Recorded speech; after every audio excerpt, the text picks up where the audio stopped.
1,000 years ago, Central Asia was home to hundreds of Turkic tribes, warrior clans known for their bravery, archery, and horseback fighting skills. But around the 11th century, a major wave of migration began. Due to political instability, invasions, and the harsh climate of the Central Asian steppes, many Turkic tribes began moving westward. Slowly but surely, these tribes pushed into a region known as Anatolia, modern-day Turkey. Back then, Anatolia was under the control of the Byzantine Empire, a powerful Christian empire and the successor of the Eastern Roman Empire. But history was about to change forever. The Seljuk Empire, a powerful Islamic Turkic empire, became the first to establish dominance in Anatolia. In 1071, the Battle of Manzikert took place, a legendary moment where the Seljuks, under Alp Arslan, crushed the Byzantine forces. This defeat opened the doors of Anatolia to the Turkic people. Slowly, tribe after tribe settled across the region. One of those tribes, small and relatively unknown, was led by a man named Ertugrul. Ertugrul's tribe was poor and not politically powerful, but they were brave. And from his son came the name that would echo in history, Osman, the founder of the Ottoman dynasty. Osman, the seed of an empire. Historical records on Osman are scarce and often mythologized, but what we do know is this. He ruled a small territory in northwestern Anatolia, close to the borders of the Byzantine Empire. His state was tiny, but strategically located, and Osman was smart. He took advantage of the weakening Byzantines and began small-scale conquests. As his territory expanded, so did his legend.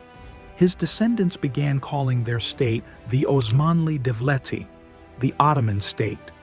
Within a century, this once insignificant tribal kingdom had become a force to be reckoned with. The Ottomans versus the Islamic world. One of the biggest differences between the Ottomans and earlier Islamic empires was unity. While other Muslim empires fought each other constantly, the Ottomans had a different vision. They looked westward. Instead of fighting fellow Muslims, they began conquering Europe. For the first time in Islamic history, Muslim armies began to take over Christian lands in Eastern Europe, Bosnia, Serbia, Hungary, and eventually, they reached the walls of the ancient city of Constantinople. The dream of the Prophet comes true. For centuries, Muslim scholars and warriors dreamed of conquering Constantinople. Even Prophet Muhammad, PBUH, is reported to have said, "Verily, you shall conquer Constantinople. What a wonderful leader will its leader be, and what a wonderful army will that army be." In 1453, under Sultan Mehmed II, also known as Mehmed the Conqueror, the Ottomans fulfilled that dream. They conquered Constantinople and renamed it Istanbul. It became the heart of the Muslim world. The event was celebrated across the Islamic world, from Morocco to India. From that point on, the Ottomans were no longer just a regional power. They were the undisputed leaders of the Islamic world. But there was one thing missing: Sultan, but not Caliph. Yet despite all this power, Ottoman rulers were still not called caliphs. That title was still held by the Abbasid caliphs, who had survived the Mongol invasion and now lived in Cairo, Egypt, under the protection of the Mamluk Sultanate. That would change when a powerful Ottoman Sultan, Selim I, rose to power, the turning point. From empire to caliphate. In the early 16th century, Sultan Selim shifted his focus from Europe to the Middle East. He invaded Egypt, destroyed the Mamluk Sultanate, and brought the last Abbasid Caliph, Al-Mutawakkil III, to Istanbul.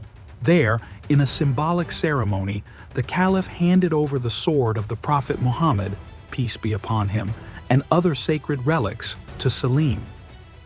For the first time in history, The caliphate passed from the Arabs to the Turks. Now, the Ottomans were not just rulers of a vast empire, they were the caliphs of the Muslim Ummah. And from here, the real journey begins. The Ottoman Caliphate would go on to become the greatest Islamic power in the world. But just like every great empire, its downfall would begin from within. Stay tuned for part 2, where we explore the hidden reasons behind the decline, the palace conspiracies, printing press bans, and the rise of European colonialism that outpaced the Muslim world. The Golden Cage, women, power, and the harem politics. As the Ottoman Caliphate grew richer and more powerful, a silent transformation began inside the imperial palace, Topkapi Palace. Here, beyond the eyes of the public, a new kind of power was rising, not on the battlefield, but behind velvet curtains, inside the harem. Originally, the harem was meant to protect the royal women, but as time passed, it became a center of political manipulation. Many of the women who came into the harem were not educated or religiously trained. They were often selected for their beauty from different parts of the empire: Slavic, Circassian, Albanian girls, captured or gifted to the Sultan's court. Some of them rose to the highest rank, Queen Mother, Valid Sultan, or even the Sultan's wife, Malika. One such woman was Kosum Sultan, a brilliant and ruthless strategist. She was so powerful that she ruled as regent for multiple sultans and even allegedly ordered assassinations to keep her grip on power. The palace turned into a battlefield, not of swords, but of secrets and poison. The internal power struggles among royal women, ministers, and even child sultans weakened the very core of the caliphate. While the Ottomans were indulging in royal luxuries and court drama, something extraordinary was happening in Europe.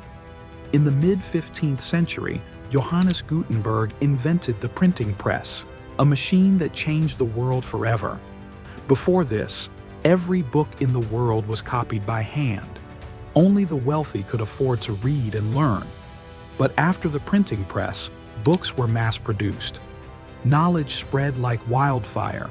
Science, medicine, mathematics, and philosophy reached ordinary people, and the Ottomans? They rejected it. When the printing press finally reached the Ottoman Empire in the 1500s, the religious scholars and ministers declared it haram, forbidden. Why? Because they feared it would spread wrong interpretations of Islam. They feared loss of control. So instead of adapting, they banned printing in Arabic script for Muslims. It remained banned for over 200 years. During this time, Europe went through the Renaissance, the Scientific Revolution, and the Enlightenment. Universities flourished, libraries expanded, people questioned, learned, and innovated. Meanwhile, the Muslim world, once the torchbearer of knowledge, was falling far behind. As centuries passed, the once disciplined Ottoman system began to rot from the inside. Ministers were no longer selected based on merit. Nepotism replaced the Islamic concept of shura, consultation, and ikhlas, sincerity. Governors began exploiting the public. Taxes increased, justice faded. And the people? They lost their trust in the system. One historian described it best. The empire had a golden sword, but its handle was made of clay. The rise of Europe, the fall of Islam. At the same time, the Western world was sailing across oceans. Spain, Portugal, Britain, France. They were discovering new continents, building colonies, and capturing trade routes. European ships brought back not just spices and gold, but also slaves, gunpowder weapons, and ideas. The Ottomans, however, stuck to old traditions. They feared change. Their navy weakened. Their weapons became outdated. Their maps stayed the same while Europe redrew the world. By the 18th century, some Ottoman rulers realized the danger. They attempted reforms, modern education, military training, factories, and better governance. But every time a sultan tried to reform, the ulama, clergy, and janissaries, military elite, resisted. They saw reform as an attack on Islam, even though Islam had once inspired all forms of progress. The beginning of the end, World War I, fast forward to the early 20th century. The Ottoman Empire, once the ruler of 3 continents, was now referred to as the sick man of Europe. During World War I, they sided with Germany and Austria-Hungary. It was a strategic disaster. The Allies, especially Britain and France, used this war to carve up the Middle East. They secretly signed the Sykes-Picot Agreement, dividing Muslim lands before the war had even ended. To make things worse, the Arab leaders, manipulated by British promises of independence, revolted against the Ottomans. The fall begins. In 1918, after the defeat of Germany, the Ottomans lost the war. Their empire was now reduced to a few provinces around Istanbul, but the worst was yet to come. In 1923, a military officer named Mustafa Kemal Ataturk seized power in Turkey. He abolished the Sultanate, exiled the last Caliph, and declared the Caliphate officially ended in 1924. So how did Ataturk reshape Turkey into a secular state? Why was the Arabic Adhan banned?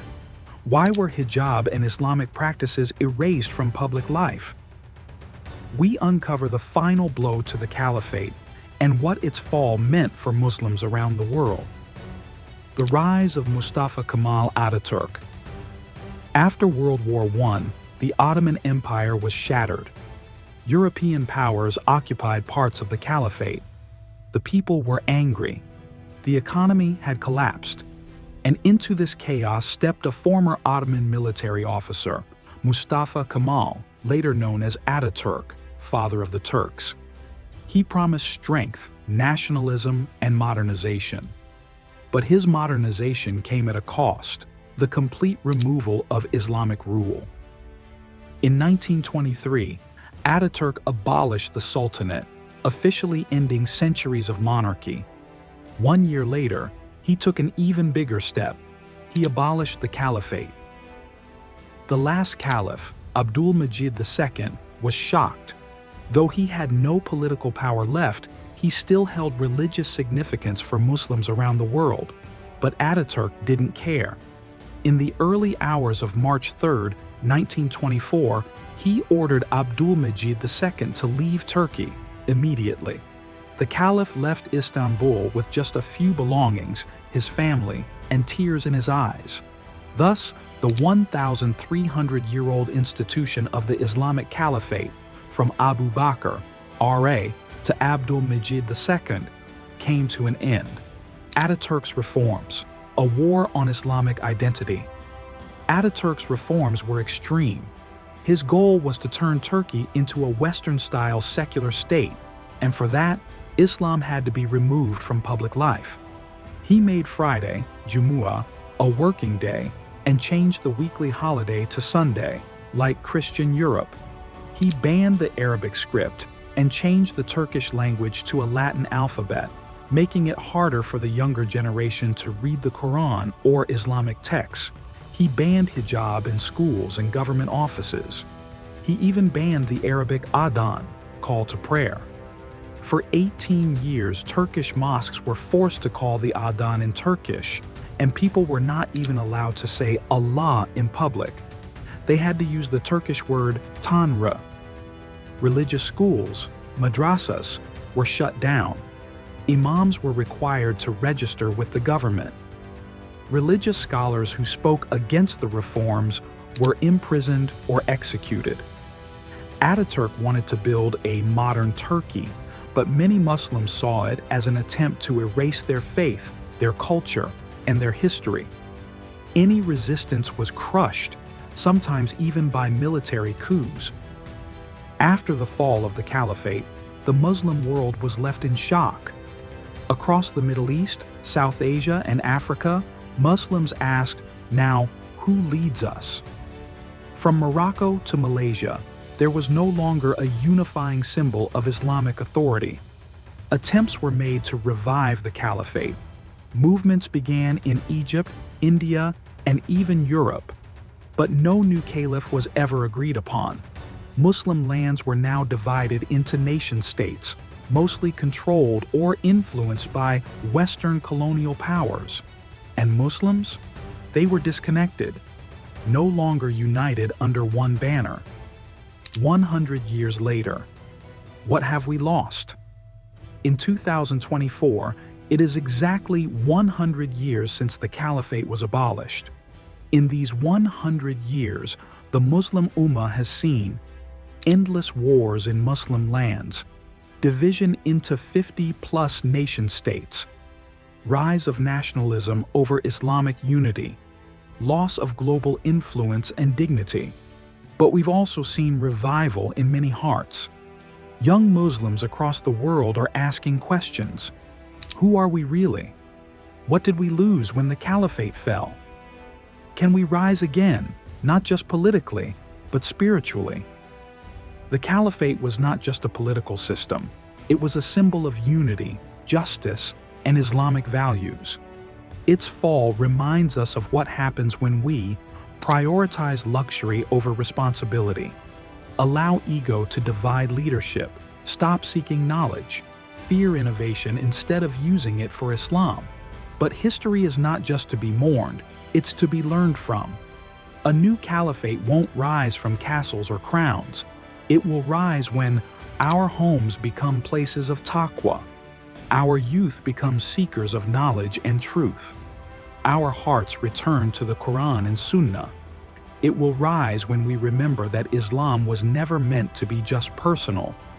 It was meant to be a complete way of life, guiding both hearts and nations. The Ottomans ruled for 600 years, but even they fell when they forgot why they ruled in the first place.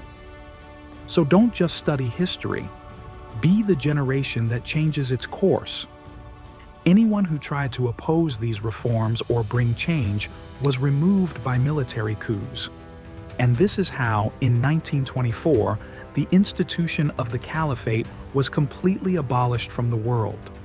Today, it's been 100 years since the fall of the caliphate system. So, congratulations? Or maybe not.